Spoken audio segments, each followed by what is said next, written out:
I'm Crystal Hamilton. I'm a licensed mental health counselor, author, and founder of Redefined Family. So I want to ask the question, why am I still struggling? Maybe you left church 5 years ago, 20 years ago, like me. Maybe you're sitting in church quietly questioning everything you believe. Or maybe from the outside, your life is great. You went to school, you have a family, you have a career, you moved on, and yet something is still unresolved.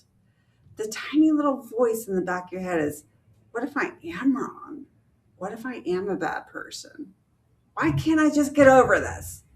So today I'm going to talk about religious trauma. For a long time, I didn't have the words religious trauma. I had words like, I'm not faithful enough, I'm not trying hard enough, I'm not praying hard enough, I'm the problem.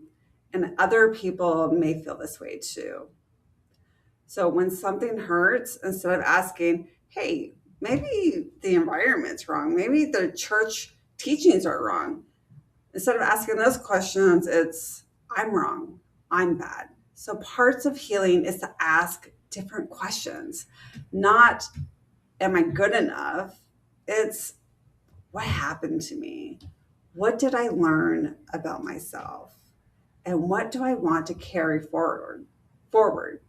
What's my legacy? So, what is religious trauma? Religious trauma refers to the psychological, relational, sometimes physical impact that can happen in a religious setting. So, this is fear, shame, rejection, loss of personal identity. So, I also want to talk about how religion is can be such a great resource. It can give people a sense of love and belonging and support. And so I'm not saying all religion is bad. I'm just saying for some people, that's not their experience. So two people can be in the same environment, and one person, it's traumatizing. It's such a negative experience. And the other person is indifferent. It's not a big deal.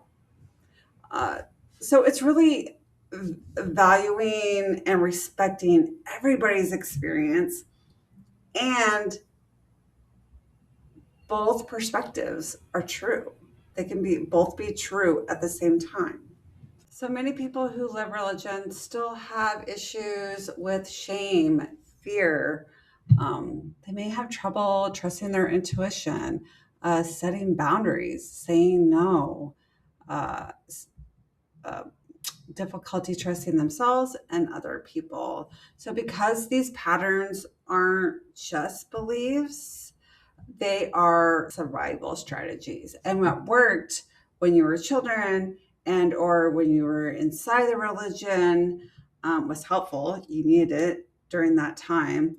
And now you're realizing, those same defense mechanisms aren't really helping my relationships today. So at a point, uh, we need to find new ways to regain that sense of safety. So, what is healing involved? Do these patterns still serve my life today? Is it the life I want today? Common signs of religious trauma are difficulty trusting yourself.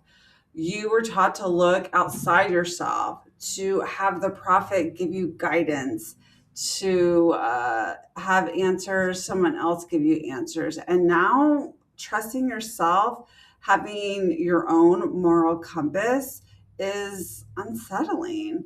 And this is really unfamiliar. So you may also have chronic guilt. Whew, when you feel guilty, even when you haven't done anything wrong, you feel guilty.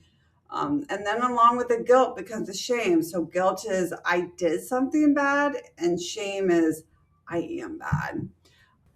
The beautiful part about recovery is that leaving something behind also creates space to bring something in.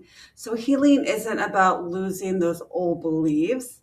It's about discovering who you are, what your values are, and finding your voice, your relationships, and finding your identity.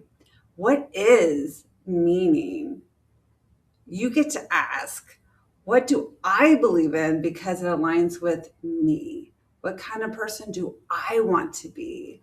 What kind of family do I want? What kind of community do I want? This is why this community is called Redefined Family. Sometimes this is the one we're born in. Sometimes it's the one we create, we build. It's learning how to finally become safe with ourselves so we can be safe with others. If anything we talked about today resonated with you, I created a religious trauma self assessment. I'll put it down below, and how religious experiences may still be affecting you. Journal entries, resources, strategies to support you in a community is in our private community in school. So I will put that link down below where we just continue this conversation, what we can do to support you. And thank you. And you matter. Your questions matter. Your story matters. Your voice matters. Healing is possible. And I'll see you next time.